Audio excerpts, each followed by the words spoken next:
වචනෙන් වචන ගලපා භාවනාවක් වගේ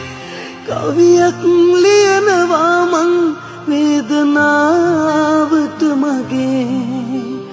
අහසේ සඳට හැකිනම් තනිව ඉන්නට ලැබේ මට ඇයි නොහැකි වෙන්නේ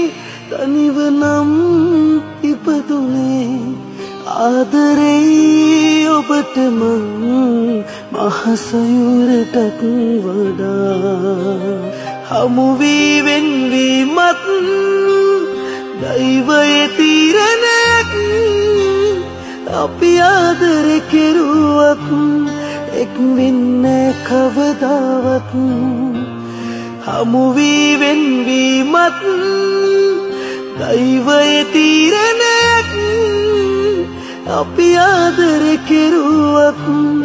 එක් වෙන්නේ කවදාවත්